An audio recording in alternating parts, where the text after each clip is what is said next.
recebemos o delegado Joaquim Leitão Júnior. O delegado Joaquim Leitão Júnior, ele é delegado de polícia no estado do Mato Grosso, ele é assessor institucional da Polícia Judiciária Civil do estado do Mato Grosso, ele é pós-graduado em Ciências Penais e pós-graduado também em Gestão Municipal. Ele também é professor de cursos preparatórios para concurso público, é colunista do site Justiça e Polícia e também autor de diversas obras jurídicas e artigos jurídicos, científicos. Então, é um prazer muito grande nós recebermos aqui o nosso grande amigo, Joaquim Leitão Júnior. Então, uma boa noite e muito obrigado por participar. Primeiramente, eu quero agradecer a Deus, depois agradecer você, meu amigo Igor Jorge, pela oportunidade. Quero também cumprimentar todos os espectadores aí presentes, dizer que é uma honra podermos estar aqui na sexta-feira discutindo sobre assuntos relevantes e que possam agregar seara jurídica. Muito bom, muito legal mesmo.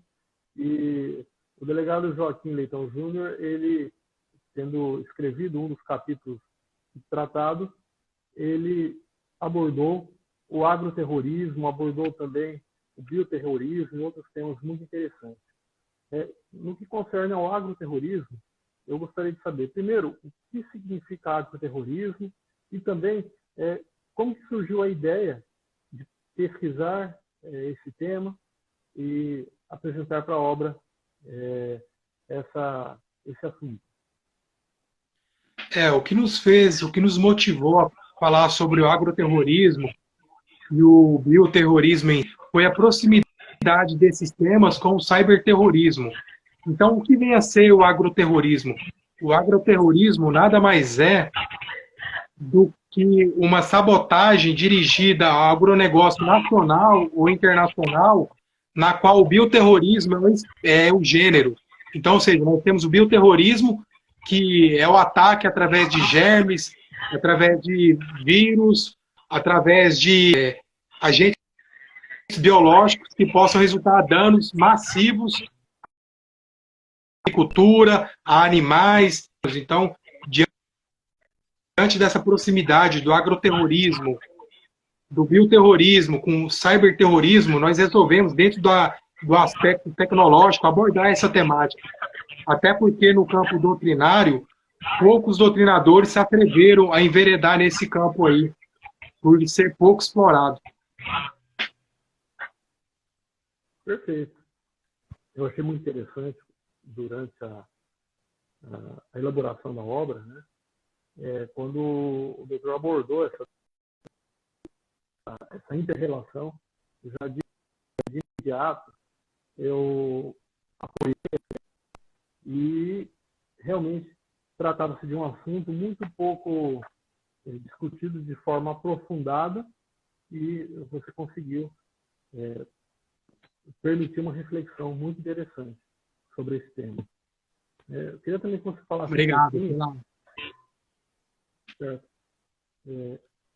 eu queria também que você falasse um pouquinho sobre a concepção da trilogia das dimensões do direito probatório, em especial da aplicação das provas de terceira dimensão na investigação criminal, que eu penso que essa terceira dimensão tem muita relação com essa temática, necessariamente com a investigação criminal tecnológica. Investigação criminal tecnológica é aquilo que nós denominamos como a utilização de métodos e procedimentos com o objetivo de tornar mais eficaz a investigação criminal. E dentro desses métodos, temos a inteligência cibernética, a extração de informações de dispositivos, análise de grande massa de informações, dentre outros aspectos. O que nos levou a categorizar os elementos informativos em elementos informativos de primeira geração, elementos informativos de segunda geração ou dimensão, e elementos informativos de terceira geração ou dimensão, foi justamente uma discussão que permeia as investigações criminais, que perpassa desde a analogia às gerações probatórias, até a gente buscar dentro dos critérios da reserva jurisdicional absoluta, relativa ou temporária, a se perquirir até que ponto nós precisaríamos de uma autorização judicial, até que ponto nós estaremos diante de um elemento informativo ou um elemento probatório, e que isso, de certa forma, traz repercussões relevantes no campo processual penal. Então, nós partimos de qual premissa? Nós partimos da primeira premissa, uma classificação focada na analogia à classificação probatória do direito de primeira, segunda e terceira geração. O que são essas gerações? Essas gerações, nós temos que lembrar o seguinte, foi classificado no julgado norte-americano. E nesse julgado, nós tivemos depois outros enfrentamentos pela Corte Americana, pela Corte Suprema Americana, na qual se definiu o que seria o direito de primeira geração ou dimensão. O que seria isso? O Estado, ele se preocuparia apenas e tão somente com a esfera de proteção dos locais e dos lugares, ou seja, dos objetos e dos lugares, ou seja, a pessoa humana não estaria tutelada, o Estado não teria interesse na... Seguindo cronologicamente essa criação jurisprudencial e que depois acabou disseminando na doutrina, nós passamos a ter o direito probatório de segunda geração ou segunda dimensão. O que é esse direito de segunda geração ou dimensão probatório? É aquele que o Estado passa a preocupar não mais apenas com a esfera de local e a esfera de coisas, mas começa a preocupar com o indivíduo humano, com uma expectativa de privacidade. E aí a gente também parte dessa análise para partir para a terceira classificação ainda do direito de probatório de terceira geração, que envolve as provas de alta tecnológica. Então, a gente partiu para essa categorização de elementos informativos de primeira, segunda e terceira geração, fulcrando primeiramente nessa analogia a gerações probatórias, e depois também partindo para outra premissa, qual seja a premissa das gerações ou dimensões sobre o aspecto do princípio da reserva jurisdicional absoluta ou relativa, e até mesmo da reserva de jurisdição temporária. E o que é isso? Quando a gente fala em princípio da reserva da jurisdição absoluta ou da inafastabilidade da jurisdição, a gente está dizendo, olha, para mim conseguir obter determinada prova, eu tenho que ter autorização judicial. Sem ela, a prova torna-se inválida, questionável e passivo de invalidação posteriormente. Avançando nessa análise, nós também enfrentamos a segunda situação, que é a prova, que é a reserva de jurisdição relativa. O que isso quer dizer? Isso quer dizer que nem todas as provas estão sujeitas à intervenção judicial. E aí, o que isso tem de relevante na investigação criminal? Absolutamente tudo. A gente vive um ambiente jurídico de extrema insegurança. E aí, quando a gente trata de investigação, envolve nomes de pessoas influentes, esse assunto ganha maior sensibilidade. E aí, a gente passando por terceiro aspecto da reserva de jurisdição temporária, a gente tem os recentes artigos do 13b do Código de Processo Penal, que abordou a questão de quando se tratar de caso de tráfico de pessoa, a autoridade policial poderá representar ou o Ministério Público requerer a estação de rádio base onde a pessoa está localizada. E se no caso de 12 horas o magistrado não decidir, as operadoras elas estariam obrigadas a fornecer esses dados. Então nós temos aí um nítido exemplo de reserva de jurisdição temporária. E por último, usando o critério de classificação de elementos informativos de terceira geração, a gente parte com uma seara mais complexa, qual seja, os elementos, os instrumentos de alta tecnologia. Mas o que isso tem a ver com investigação? A resposta é tudo. Nós vivemos a questão, por exemplo, do WhatsApp, e a nossa preocupação é que haja uma banalização de que realmente tudo tem que ter a reserva de jurisdição. E a gente procura na obra justamente desmistificar que nem todas as provas de alta tecnologia necessitariam de uma autorização judicial prévia a fim de que fossem utilizadas no curso de uma investigação criminal. Então, essa é a nossa proposta. E aí, o que nós o que nós abordamos em relação a isso? Eu provo que existe essa classificação de elementos informativos ou de informação de ficção, porque a gente tem que observar essas premissas. Se eu, por exemplo, ingresso num recinto em que eu ingresso devido à ordem judicial, ora, se eu invadir lá, certamente, além de praticar um eventual crime de abuso de autoridade, por ter uma ordem judicial prévia, eventuais elementos que não sejam probatórios poderão ser classificados como elementos informativos. E esses elementos informativos, a gente trazendo para a primeira geração probatória, que nós teríamos? A proteção justamente do local ou das coisas. Então, olha a relevância dessa classificação, dessa analogia entre direito direito probatório de primeira e o elemento informativo de primeira ou primeira geração ou dimensão. Então, é essa perspectiva que nós trazemos.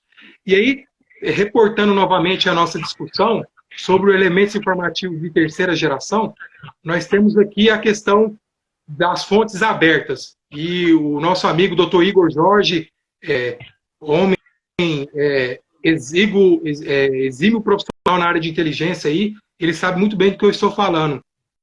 A questão das fontes abertas das redes sociais. Nós temos aí um digital tecnológico em que um dedo faccionado de uma denominada organização criminosa se arvora e se auto-intitula de faccionado.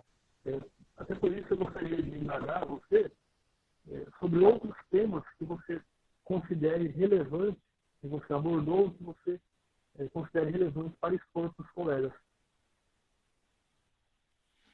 Outros temas que nós reputamos relevantes e são dignos de exposição são que a gente trata das gerações dos crimes cibernéticos, são crimes de primeira, segunda geração também dos crimes cibernéticos, dentro da nossa prática proposta, o crime organizado dentro da Deep Web, a gente também envereda pela questão da Dark Web, que são nichos que a criminalidade organizada e a criminalidade contemporânea têm enveredado bastante ultimamente. Então, isso acabou nos gerando essa preocupação a fim de que nós pudéssemos trazer instrumentos para repressão e combate desse tipo de crime.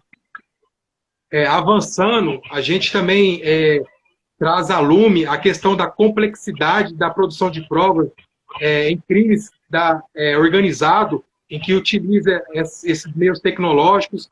A gente faz uma provocação aos leitores da necessidade de se fazer uma leitura, uma ressignificação acerca do aspecto da dignidade da pessoa humana, em contraponto com o direito constitucional e fundamental da segurança pública, do direito à vida, do direito à propriedade privada, enfim, uma série de direitos conflitantes aí, em colisão, que nós temos que fazer uma interpretação através das regras de ponderação a fim de permitir com que o Estado de investigação possa realmente, de maneira eficiente, dentro do princípio constitucional de eficiência, desencadear atos investigatórios que realmente essas provas complexas nos traz, né, dentro da criminosa. E a exemplo disso, nós trazemos aí a técnicas de intrusão ou de invasão em celulares ou dispositivos informáticos, enfim. A gente traz uma série de considerações a fim de que o Poder Judiciário sensibilize e não banalize tanto a questão da prova de terceira geração ou o elemento informativo de terceira geração ou dimensão e jogue tudo na vala comum. Então, essa é a nossa preocupação. Ainda, se você me permite, meu irmão, eu ainda gostaria também de abordar sobre a questão dos instrumentos ou ferramentas e mecanismos de instabilização ou desordem e até mesmo neutralização da organização criminosa dentro das investigações de alta tecnologia, que envolve uma série de medidas. Eu não sei se vocês estão... Oi? Pausou o vídeo, eu acabei não ouvindo o que você falou agora no final. Em avanço a nossas abordagens, nós também abordamos em nossa obra aí de coautoria sobre os instrumentos, ferramentas ou mecanismos de instabilização, desordem ou neutralização da criminalidade organizada dentro dos meios tecnológicos. E aí a gente aponta uma série de mecanismos tecnológicos que podem neutralizar ou até mesmo causar uma desordem dentro do aparato de poder. E a gente sabe que isso é extremamente importante para que a organização criminosa deixe de operacionalizar. E aí, por fim, a gente aborda também a questão da inteligência, a importância da inteligência aí no campo das investigações policiais envolvendo a autotecnologia. Então, essa é a nossa proposta e essas foram as temáticas que nós reputamos de maior valia aí da nossa participação. Perfeito. E aí, se você me permite, eu quero uma provocação, tanto a você quanto aos demais espectadores. A gente aborda lá a questão do WhatsApp em si. E uma das temáticas que nós trazemos dentro da obra é justamente aquele lead case que trata da questão do acesso ao WhatsApp, e a questão da lei do Marco Civil da internet, a questão de fazer uma analogia com a questão da violabilidade domiciliar quando se estiver perante flagrante delito. Então, esse é outro assunto que nós queríamos trazer à tona, se você permitir. Novamente, eu não consegui ouvir o final do que você falou. Você disse que você abordou a temática do WhatsApp, né? A utilização na investigação criminal, e depois eu não entendi o que você quis. Seria no sentido de se um caso em flagrante delito seria necessário uma ordem judicial, seria isso? Temos seguido a linha no sentido de que, se for essa, né, a provocação, no sentido de que é necessário, sim, uma ordem judicial para analisar o WhatsApp. Até, Perfeito.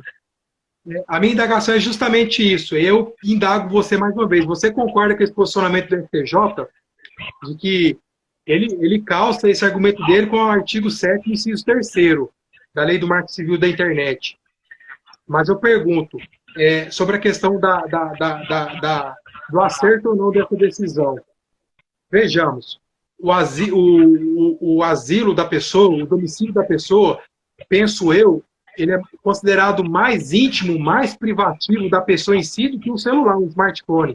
Por mais que o smartphone hoje traga uma gama de informações, de dados da pessoa, de intimidade da pessoa, eu tenho comigo que a casa não deixou de ser o ambiente mais sagrado, mais íntimo, mais privado da pessoa. E ainda assim, a Constituição ressalva de caso de flagrante delito, de desastre, prestação de socorro e autorização judicial possa adentrá-lo no domicílio. Aí eu pergunto, por que um celular, em caso de flagrante delito, a polícia não poderia ter acesso direto a ele, independentemente de ordem judicial, apenas por conta dessa restrição trazida pela Lei do Marco Civil da Internet? Lembrando que nós temos o crime de violação de domicílio, lembrando que a Constituição protege o domicílio, mas ressalva que em caso de flagrante delito a gente pode ter acesso a ele sem ordem judicial. E aí eu indago, essa posição do STJ realmente seria acertada sob esse ponto de vista? Eu sou crítico do ponto de vista, porém, em outros períodos, eu até no dia a dia trabalhava de forma diferente.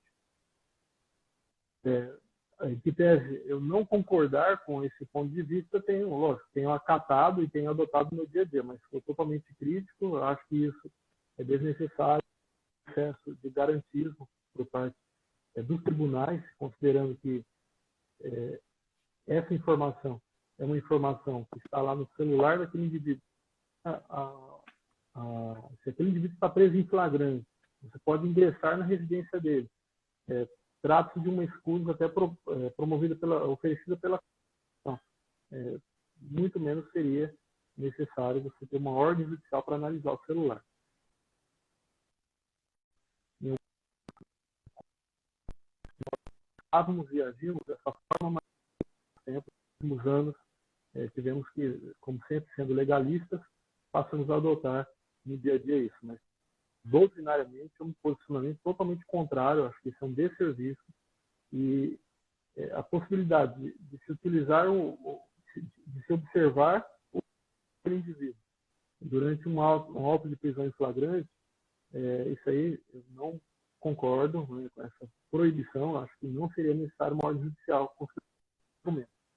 Por outro lado, me preocupo bastante, considerando agora as alterações do Código de Processo Penal, quanto à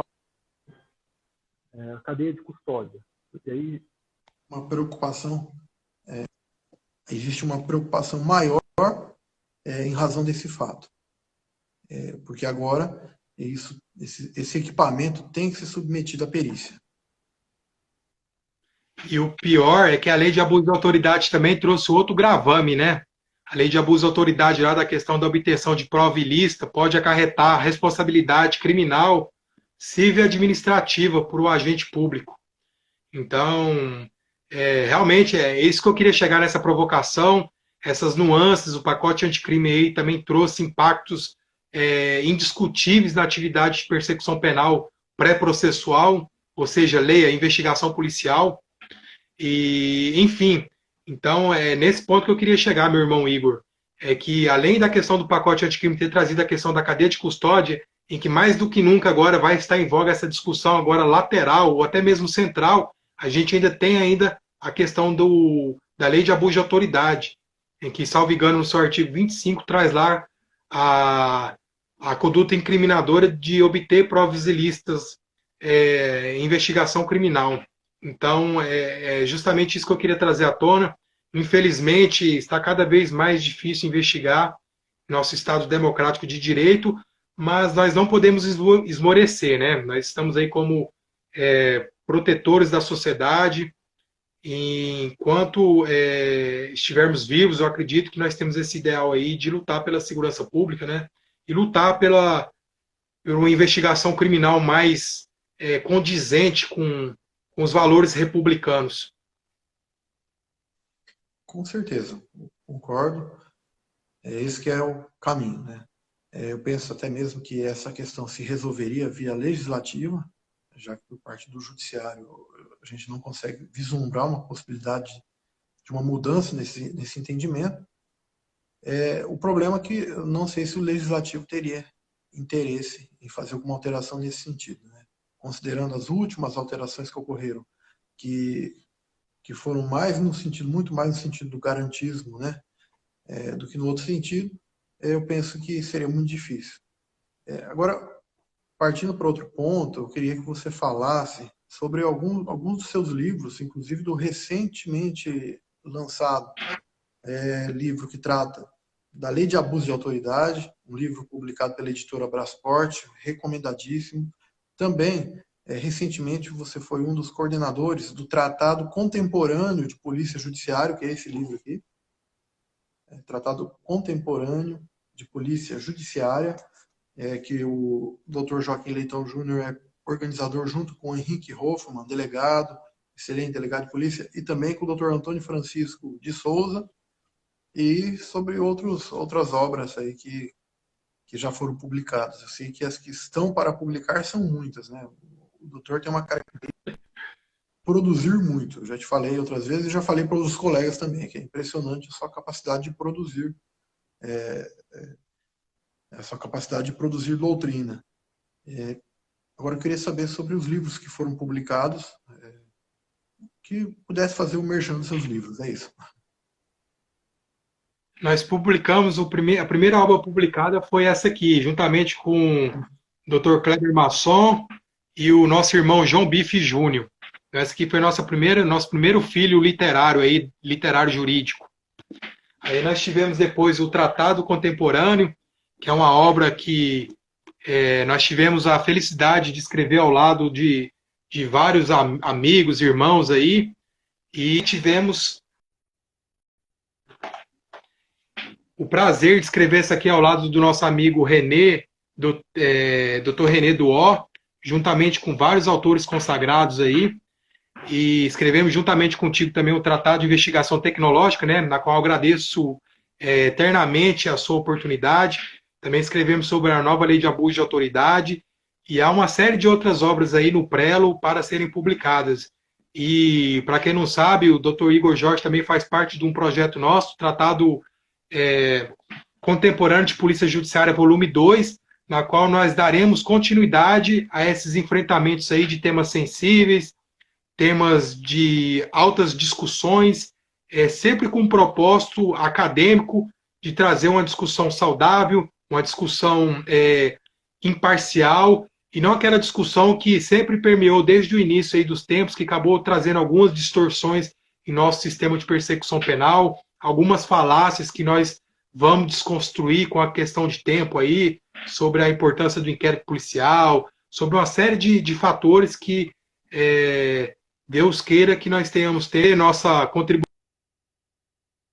ao meio acadêmico e, enfim, trazer luzes às trevas aí que perdurou por muito tempo em sede de processo penal, em sede principalmente de investigações criminais, que, com todo respeito a quem é de outra área escreveu, mas nós nos atrevemos agora a realmente escrever sobre o nosso produto, sobre aquilo que a gente vive o dia a dia, sobre aquilo que a gente enfrenta de dificuldades e de desafios no nosso cotidiano.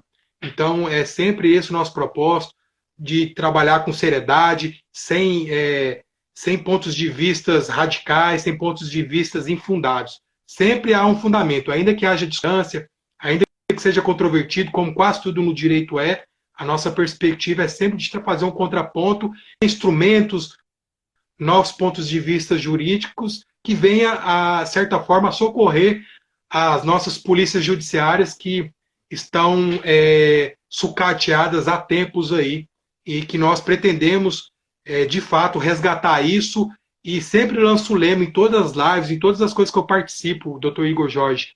A quem interessa uma polícia judiciária enfraquecida, sucateada, entre outros aberrações aí, ou entre outros dissabores, entre outras coisas que nós estamos entregues à nossa própria sorte. Então, eu finalizo as minhas considerações sempre fazendo esse questionamento. A quem interessa uma polícia judiciária enfraquecida e sucateada? Lembrando que somos nós, vias de regra, que combatemos e reprimimos o crime organizado, o crime de colarinho branco, e quando eu digo polícia judiciária, são polícias civis e polícias federais. E a Polícia Federal. Realmente. No mínimo estranho, quando a gente percebe pessoas ou instituições, ou lideranças políticas, principalmente, que alguns defendem publicamente, outros trabalham verdadeiramente para que nossas instituições, para que as polícias judiciárias, em especial, não tenham condições de fazer o melhor, né? Nós temos toda uma tradição investigativa, né? Temos essa ferramenta totalmente necessária para uma boa investigação, uma justa e democrática investigação, que é o inquérito policial.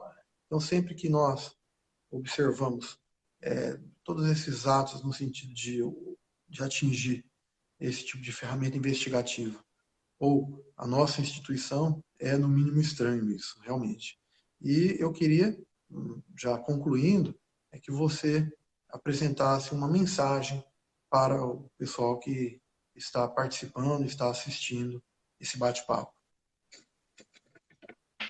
Eu quero agradecer a todos os nossos espectadores aí, amigos, amigas, o pessoal da área do direito, acadêmicos, advogados, enfim, a todos vocês que dedicaram o precioso tempo de vocês em nos prestigiar nesse bate-papo informal aqui, a fim de realmente expor as ideias, sempre de maneira respeitosa, sempre respeitando os pontos de vista em contrário, até porque nossa ideia, como eu já frisei aqui anteriormente, a nossa ideia é trazer luzes às trevas, é trazer contrapontos ao debate jurídico, e isso nada mais democrático do que isso.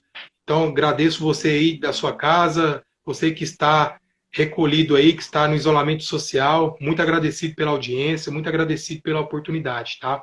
E também agradeço você, meu irmão Igor Jorge, pela amizade, enfim, pelas oportunidades e por sempre ter esse espírito humano indiscutível e inquestionável, tá? É sempre uma honra falar contigo e espero que essa seja a primeira de inúmeras oportunidades aí, de tanto nos falarmos via live como pessoalmente e durante a nossa trajetória de vida aí. Meu irmão, sou eu quem agradeço. Agradeço a amizade, agradeço a confiança por aceitar participar dos projetos que eu te convidei, por me convidar por diversos projetos. Como eu falei, o doutor tem essa característica de estar sempre realizando vários projetos ao mesmo tempo, né? Então, eu que tenho muito a te agradecer. Já de início, eu já deixo convidado quando você quiser a data que estiver disponível, para que possamos aprofundar melhor alguns desses temas que foram discutidos hoje, até em razão da qualidade da internet, talvez algumas informações não ficaram muito claras, mas em uma outra oportunidade, quando o doutor quiser, já está convidado de antemão. E também poderemos Perfeito. fazer uma live para, além disso, além de aprofundarmos um pouco mais esses temas, falarmos melhor de cada um dos seus livros. Eu acho que isso avançaria muito, agregaria muito. Eu aproveito para informar as pessoas que uma cópia, que esses vídeos eles estão sendo armazenados também no meu canal do YouTube, que é o YouTube/user/HVNJ, que são as iniciais do meu nome, e também no meu perfil do Facebook, o @IgorVNJorge. Então, se vocês quiserem assistir novamente, as lives elas estão disponíveis nessas redes sociais.